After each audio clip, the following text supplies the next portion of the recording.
Salut à tous! On s'est déjà demandé comment on transforme un pavé de données brutes en une vidéo virale super captivante? Eh bien, c'est exactement ce qu'on va décortiquer aujourd'hui. C'est devenu une compétence clé vraiment indispensable à notre époque. Alors, imaginez un peu le tableau. D'un côté, on a ça, un rapport statistique de 50 pages. Super dense, rempli de chiffres, soyons honnêtes, presque personne va le lire. Et de l'autre, une petite vidéo, même pas une minute, percutante, qui peut toucher des millions de gens. C'est ça le grand paradoxe de l'info aujourd'hui. Du coup, la grande question c'est comment on fait ce saut? Comment on passe de ce document super complexe à quelque chose de non seulement facile à digérer, mais qui donne envie d'être partagé? C'est tout le secret qu'on va percer ensemble. Allez, on attaque le cœur du sujet. Et attention, ce n'est pas une méthode compliquée sortie d'un chapeau. Non, c'est une formule, une recette presque, simple mais incroyablement puissante pour capter l'attention. Premier ingrédient de cette fameuse formule, la concision. Tout, absolument tout, doit tenir en 5 slides, pas une de plus. Et chacune a un rôle bien précis. Deuxième ingrédient, la vitesse. Le tout doit être vu, compris, assimilé en moins de 60 secondes. C'est la règle d'or sur les plateformes d'aujourd'hui si on veut garder les gens avec nous. Et enfin, le dernier élément le plus important, c'est vraiment le cœur du réacteur. Dénicher une seule vérité choc. L'idée, ce n'est pas de tout raconter, non, c'est de trouver le truc le plus inattendu, celui qui va vraiment rester dans la tête des gens. Ok, la formule, on l'a. Maintenant, comment on l'applique concrètement? On passe à la pratique, avec un plan de création en 4 étapes très claires. On va transformer ces données en une histoire qui claque.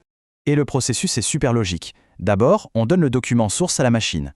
Ensuite, on utilise une instruction, un prompt bien pensé pour en sortir les pépites. Troisième étape, on génère les visuels. Et enfin, on peaufine le tout pour que ça ait un impact maximal. Et voilà la fameuse instruction magique, le prompt. Regardez bien, on ne demande pas un simple résumé. L'astuce, c'est de lui dire « analyse ce rapport, extrait 5 faits statistiques choquants ou controversés ». On lui demande de chercher l'inattendu. Et pour chaque fait, de créer une diapo visuelle avec un texte large, concis, facile à lire sur un téléphone, avec des titres qui donnent envie de savoir la suite. C'est ça qui change tout. Et ça donne quoi au final? Une structure narrative super efficace. C'est comme une mini-histoire en 5 actes. D'abord, l'accroche, qui fait qu'on s'arrête de scroller. Puis, 3 faits surprenants qui construisent l'argumentaire. Et pour finir, un appel à l'action pour créer l'engagement. C'est d'une simplicité, mais c'est redoutable. Mais attention, le travail n'est pas fini. Pour viser la viralité, les détails sont cruciaux. Il faut un rythme hyper rapide, 6 à 8 secondes par slide maximum. Il faut un son tendance, celui que des algos adorent. Des sous-titres, bien sûr, pour ceux qui regardent sans le son. Et surtout, une accroche audio dans les 3 premières secondes pour harponner l'attention. Bon, à cette théorie, le mieux c'est de voir cette formule en action, non? Prenons un exemple qui parle à tout le monde en ce moment, un rapport sur l'intelligence artificielle et l'avenir du travail. Et voilà la première slide, l'accroche. L'IA ne prendra pas votre travail, elle volera vos compétences. Boum!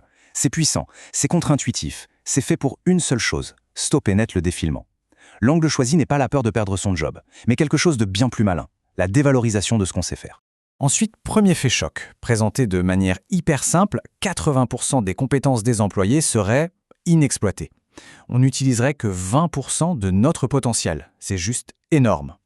Et ça pose une vraie question. L'IA va-t-elle nous aider à utiliser ces 80% ou au contraire les rendre encore plus inutiles? Deuxième fait, et là c'est la surprise. On s'attend à une mauvaise nouvelle, mais non. Une augmentation de salaire de 15% dans les boîtes qui adoptent l'IA. Ça change complètement la narrative, on passe de la menace à une vraie opportunité. Et on termine avec le troisième fait, peut-être le plus surprenant de tous. La compétence numéro 1 en 2026 ne sera pas technique, ce ne sera pas le code, mais l'empathie numérique. Dingue, non? La capacité à être humain à travers la technologie. Au final, le point central, c'est encore et toujours l'humain. Et pour finir, l'appel à l'action. Ce n'est pas acheter notre produit, c'est une question directe. Êtes-vous prêt pour l'avenir? Ça ne vend rien, mais ça ouvre la discussion. Ça transforme la personne qui regarde passivement en quelqu'un qui réfléchit, qui va peut-être laisser un commentaire. Mais en fait, cette méthode, elle va bien au-delà de la course aux vues. Le véritable objectif, ce n'est pas juste de devenir viral, c'est de rendre des informations importantes, souvent complexes, accessibles à tout le monde. Donc, ce qu'on a vu, ce n'est pas juste une petite astuce pour les réseaux. C'est un véritable plan de bataille pour libérer le savoir qui est souvent enfermé à double tour dans des rapports indigestes et le partager avec le plus grand nombre. Et le message clé de notre exemple sur l'IA résume tout ça parfaitement. L'IA est un outil, pas un remplaçant. La technologie ne vient pas nous remplacer, elle vient amplifier ce qu'on peut faire. Elle nous pousse à être plus stratèges, plus créatifs, bref, plus humains. Et tout ça, ça nous amène à une dernière question. Une question pour la fin. Dans les données qui nous entourent, que ce soit au travail, dans des études ou même dans nos propres vies, quelle est l'histoire incroyable, l'histoire essentielle, qui attend juste d'être racontée? La formule, maintenant, on la connaît. Il n'y a plus qu'à s'en servir.